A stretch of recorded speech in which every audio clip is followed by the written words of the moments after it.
Welcome to Big Blend Radio's Global Adventure Show with travel writer Debbie Stone.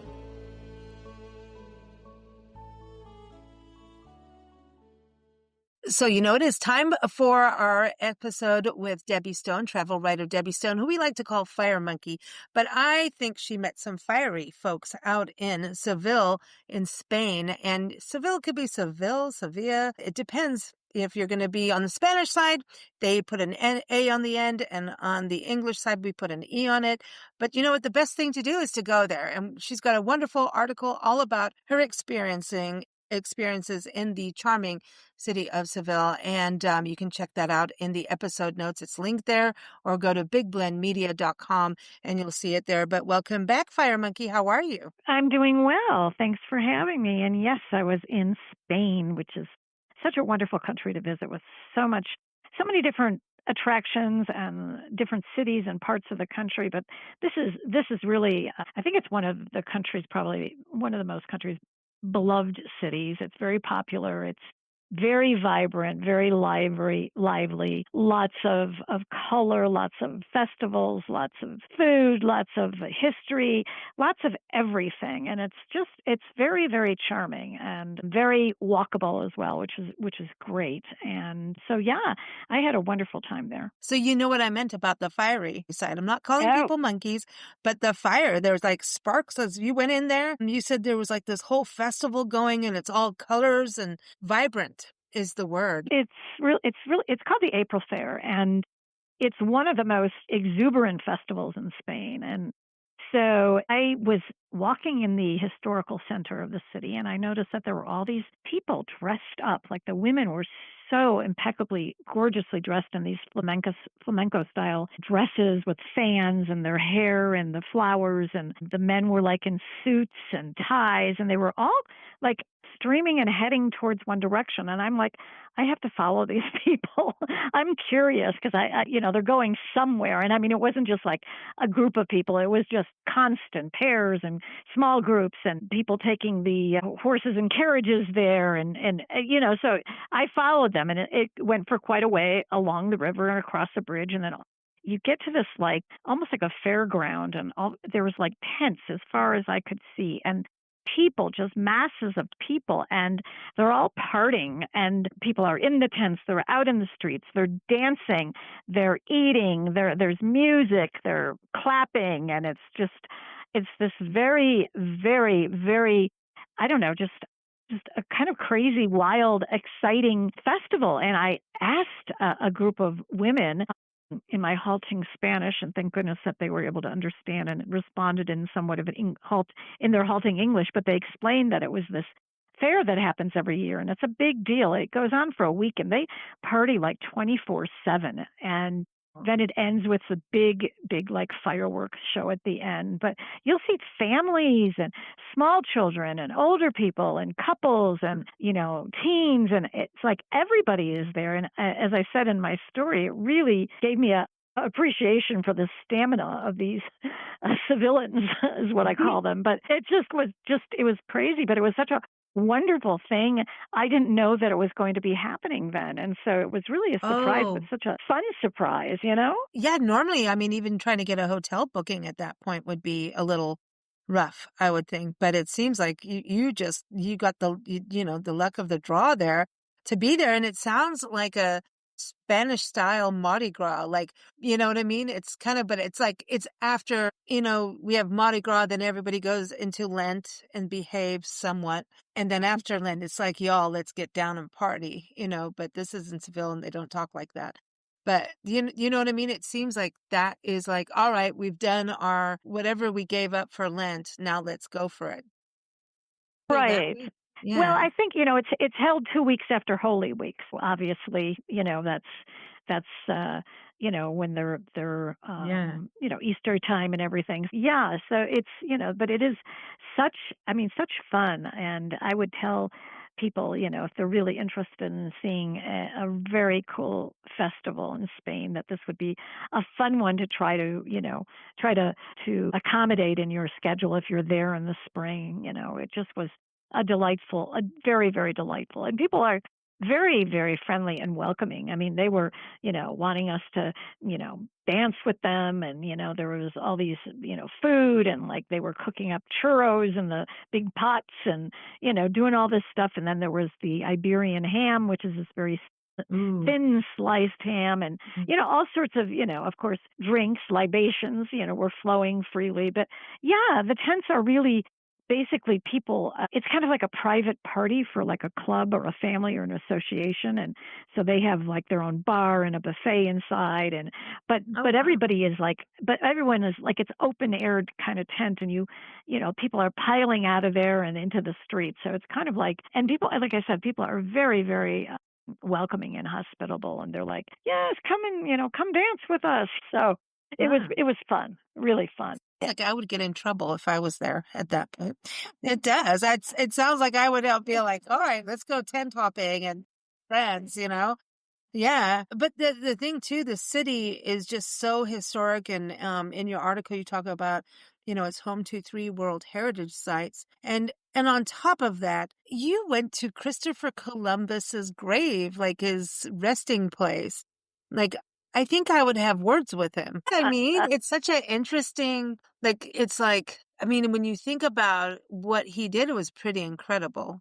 And then there's Yes. like the rough side, the side we don't want to look at, but is real. But at the same time, you got to say, like, he had some, courage to get out there and sail the seas, and the world is not round thanks to him. Yeah, I mean, he was an explorer, whatever you may think of him, he was an explorer, so obviously curiosity drove him, to find out, to learn.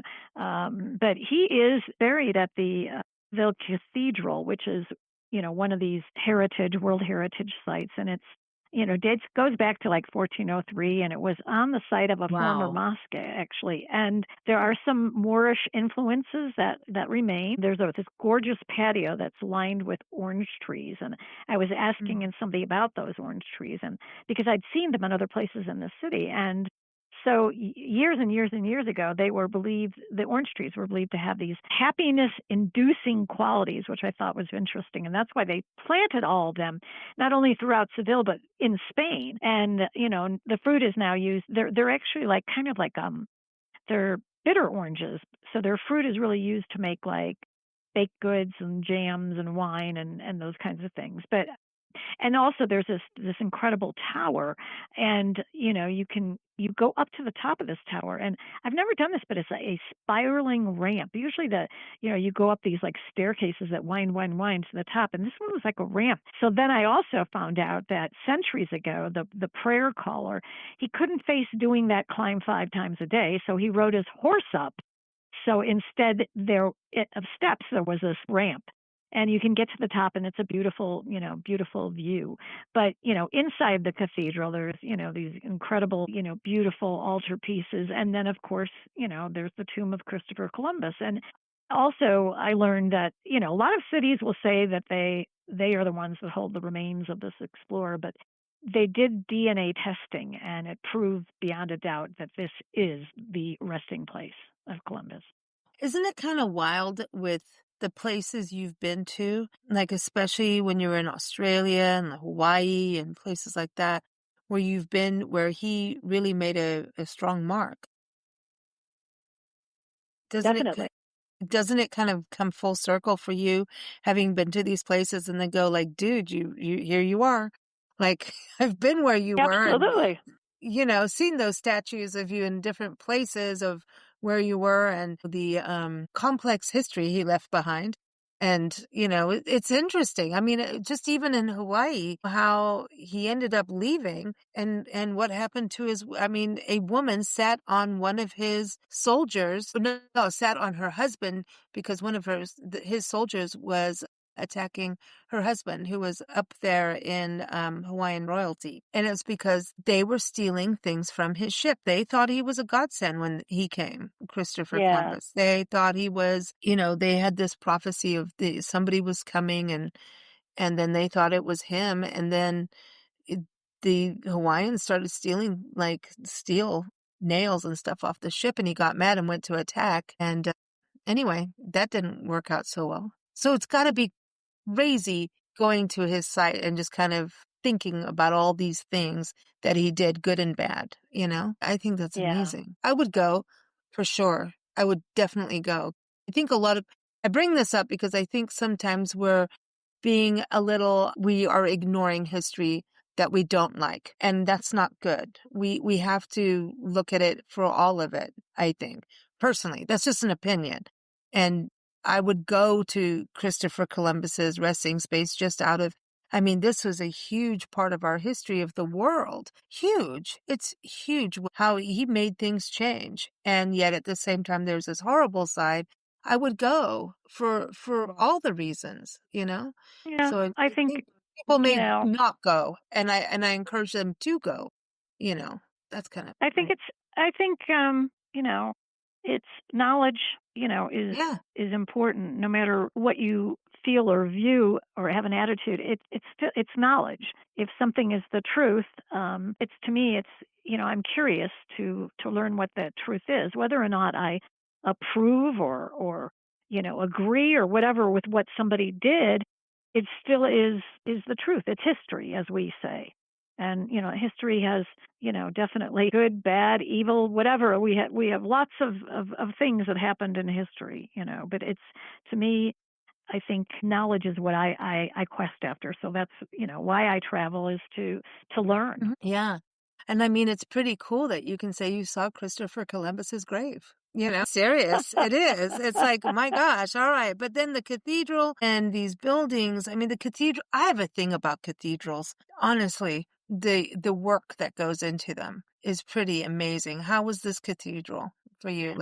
Was incredible. I mean, it's just, it's regarded as one. I guess, there's Gothic wood carving in there. There's, gold. There's, I mean, it's just a very massive, almost overwhelming place to visit. But it's interesting because it was built on the site of a mosque, and it does the Moorish influences as well, with, Gothic and all the different, other types of architecture in there. So, and, the other two that are the World Heritage Sites, one of them Columbus is partly responsible for, and that's the General Archives of the Indies, which Mm. is, it used to be at the place where merchants came and they brought their goods arriving from the Americas. So now it's really this big, a building that's a documentation center about all the administration of all the Spanish colonies, and there were many of them, and it's this incredible Renaissance style building. And supposedly, from what I learned, there are 80 million pages in there and 8,000 or so maps that are stored in there. So it's a very, very valuable place. A lot of research gets done there, and the building itself, like I said, is a gem. It really is. And the other one is the real Alcazar, which is one of the world's oldest palaces that's still in use. Actually, the Spanish royal family, when they are in the city, that is their residence. And that, to me, was just Wow. astoundingly stunning and impressive, with both the Muslim and the Christian, features and influence in there. It's just incredible. And the gardens were like beyond impressive. They were just, I mean, I just wanted to sit there just for hours in there and I did that with one of take your it all in. photos. I just sat there with one of the photos and I'm just like, I just need to meditate on this for a little bit because it's just Oh, so like, yeah, beautiful, it beautiful. is It out was of this beautiful. world. Like, Yeah, mm, yeah. And you're just like, oh my gosh, to have the creativity to create. I mean, to form this garden, and the trees and the plants and the water features and the carvings and the statues and everything in there. It just is this very lush, beautiful, beautiful place. now, so the gardens are, and I do love the Moorish style. And I think we forget that part of history, right? And that's Definitely with Spain. Gosh, yes, I very know it's big. yeah, huge. And so you went, I mean, so did you go to all three? You did. Then Plaza, Yes, we're doing this Main Street thing, right? And then you yeah. remind our Main Street features and Big Blend Radio and a special edition magazine on it. And then you're like, well, Santa Fe, my city where I live. And now here you are at the Plaza de España.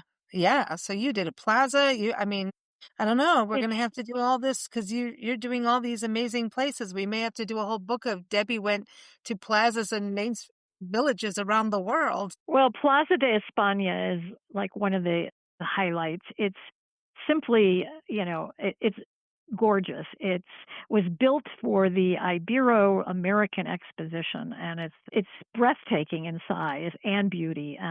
It's in this semicircular shape, which I learned that represents Spain kind of embracing its former colonies. And then there's a canal in there, which is supposed to symbolize the ocean that's connecting Spain to the Americas. And then there's these bridges, which is supposed to be a nod to Venice and adding some, romanticism to the place. The buildings, once again, are Renaissance or Moorish revival. They are a showcase for the most beautiful tile work. There's like over 7,000 ceramic tiles. They are depicting different events in history. They're scenes from Spanish literature. They're from the different provinces in Spain. It's just, it's one of those places where you just kind of you approach it and you're like, wow, what is this place? And then you start to walk through it and look at every detail, and it's, big majestic fountain in the middle. It is a beautiful, beautiful place. Well, is okay. Let me just back up here on this whole conversation about Seville. Everything seems walkable and close to each other. Am I right with that? Or do Yes. you need to get, okay. No. Because No. you can just explore, because to me, like, you want to go see Christopher Columbus and the cathedral, and then I definitely want to go to the Real Alcazar and the archive. The archives And to they're me are all located, they're all located right in the same area. And so it's very, very easy. The historic, it's called the Barrio Santa Cruz, and it's this historic center of the city. And so, all this maze of narrow, winding streets, and there's plazas and squares, and there's bars and shops, and, and then you come to this big plaza, and that's where you're going to find those 3 World Heritage sites. So they're there. And then, you can walk from there. You can walk a little bit further to the river, and you can walk along the river and then across the bridges.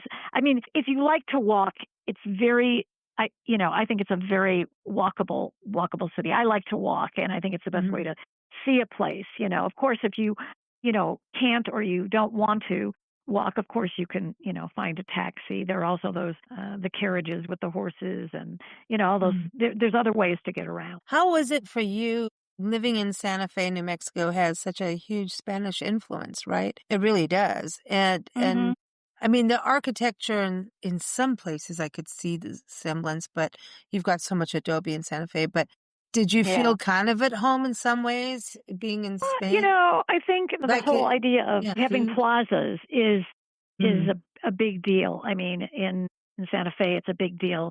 The historical plaza is the kind of main center point for town's activities, and it's where a lot of visitors come, but also the locals will come, and they have festivals there. They do music and big fairs and Indian markets and Spanish markets and art markets. There's everything happens there. And so there's a lot of similarities in that respect. I think the architecture is different because we are really focused on adobe. In Spain, because of its age and its history, like I said, you're going to get the Moorish elements. You're going to get, Renaissance and Gothic and all sorts of different architectural styles. So I think that's where you can, where you're there and you're like, I feel like I know I'm in Europe, Yeah, except for then you have like a modern, where is the place with the light show? That is interesting, because then it goes, and that's what's so interesting about Europe. It's like, here we have these really, really historic places, right? And buildings and architecture, but now we're going to go completely contemporary and somehow make them work together. And they do. I don't know how it just works. So what was... Yeah, it does. And I think from what I understood, and I spoke with a couple of people, at first this particular structure, which looks like a mushroom on steroids, it's huge. It's made of laminated timber, and it is the world's largest wooden structure. It's like looks like it's been assembled like in a jigsaw puzzle style, but it has thousands of pieces and has these concrete columns, and it truly looks like you're under this umbrella as you're walking. But they did it back in 2011 to help revitalize this one plaza area, which had become run down. And so I think that, they had a contest for design. And I think when it did happen, there was some controversy because people thought, does this look like it fits in our city or not? Mhm. And but now, after it's been there, it's really part of the city. It's part of it, you still feel like it has a place there, and it is very cool. It's a cool place. It just does this light show at night. You can climb ramps or take the elevator up and get views of the rooftops in the town, and so it just kind of it does kind of fit. And every city, every town, there's a lot of there's a mix of the contemporary with the historical, and there's sections of the city that are extremely historic, and you wouldn't find that there. You know what I mean? But in another section, I think that's so fascinating. And you have a running through it all, a river running through it all, like that kind of. I wonder if the river just makes everything work and gel. Like that's the main thing in a way. well, that is the main, it was, it played a big role, because of course there was transportation and brought in goods and et cetera, et cetera. But I always like to view from the river. So I took a river cruise. I do a narrated one where you can see the monuments from the boat, especially the top of the boat, and you kind of get a different perspective. Plus, you go under all these different bridges, which are different style bridges, and so to me, you get a whole different perspective of the city, and you learn something as you're going along. So it's I like it. I like doing that kind of thing because I think that perspective you don't get unless you're in the water there. I agree. And then when you look at these towers, like you talk about the Tower of Gold in your article, that to me, that's got to be cool to see from the water, not just up It is, close. Yeah. absolutely. And it's, that's another one of these, built by the Moors back in the 12th century, of course, to guard the city's harbor, so now it's kind of like a little maritime naval museum. You can also go to the top of that tower, and you can also get a view to another place to go get a view. But yeah, it's just, I think it's great. You look at things up close and then you look at them from a bit far away. Well, so you did a lot of I mean, this seems to me like an epic adventure that you had in Seville. And that to me is just you had all these different experiences, but you had such a local one with like even the food and drink that they were serving. What was it like going into the restaurants versus the tents at the fiesta or the festival that was going on? Oh, they have so many, everybody eats al fresco there. They live their life outdoors, and because of the weather being mild, and well, it's actually very hot in the summer. But everybody is eating outdoors, and the tapas bars that specialize with tapas and drinks are very popular, and we always felt people were very welcoming, and we would try to ask about like what was this, what was that, what are we eating, where. And to me, it's fun to go into these places. It's fun to sit out in the cafes to watch. I love people watching, and I love just sitting there and just watching the life, the society, the life go by kind of thing. But all those places. There's so many places to eat, so many places for drinks and coffees and espresso. I mean, it's people love to eat and drink, and they like to make it an experience. Well, the other experience is flamenco. And that's when you're talking about Oh, dancers too at the festival, but flamenco, I really I'm going to go back to your Santa Fe roots too, because Albuquerque's around yes, the corner from you. And isn't that the flamenco yep, capital outside of Spain? it So is. and then you go here and you're seeing flamenco. You've seen flamenco in Argentina too, I believe. Yes. Well, Wow. I Was that I Argentina? thought I saw the tango in Argentina. That's my Tango in my Buenos bad. Aires, but yeah, My yeah, bad. tango. Yeah. Yeah. No, but Seville is regarded as the birthplace of flamenco, and there is a flamenco dance museum, which I really thought was very fun to walk around and to look at all the exhibits of the costumes and to see the history and the roots of the dance form and the props. A big screen that you can sit that's very immersive with choreography, dancers. It just makes you feel like you're right in there. And this place also has an art gallery that's flamenco oriented, the influence on flamenco. So that was interesting. And then there's They do flamenco classes there. And so, I walked into the museum and there's like a classroom area, but it's open. And so I was watching a class going on, which was fun to see. And then they also do nightly performances. I mean, there's lots and lots of places in the city that do flamenco shows, and, from big ones to small, intimate ones in the Mm. bars. And so, just to me, it's a very fiery, very passionate, form of artistic expression. It's just, I think it's mesmerizing and very exhilarating to. There's a guitar, there's usually somebody who's singing, and then there's definitely a man and a woman. They often take turns dancing by themselves. Singularly, they have their spotlight, and then together. And it's just a really wonderful way to get an understanding of what flamenco is all about. You just said fiery, right? See, fire Yes, like monkey. fireman. You did. I I was like, know. yes, just like I said at the beginning, there was some fire going on in Seville, which Yep. is just that vibrancy, right? I love this. And the Yes. other thing, I know you were in Triana, right? And that's also where, a lot of the flamenco is going on, right? And Right. speaking of fire, we don't get pottery without fire. And you got to, see, it's one of those fire monkey episodes, y'all. So just saying, but this is where the tile is made, right? And all the pottery. It is. It's a really wonderful. Their ceramics are incredible. There's a little museum that also tells the story there, but lots of workshops and shops that sell the ceramics. I mean, they really are just so, I don't know. They're so beautiful, but the colors, the different shapes, the abstract ones versus the traditional ones, very very interesting. And Triana is a very really fun little quaint little town on the other side of the bridge. And not only does it really have a lot of flamenco influence there, but it also has one of the best markets, food markets, and it's very traditional. And you'll see all sorts of goodies. A gastronomic mecca is what I called it, but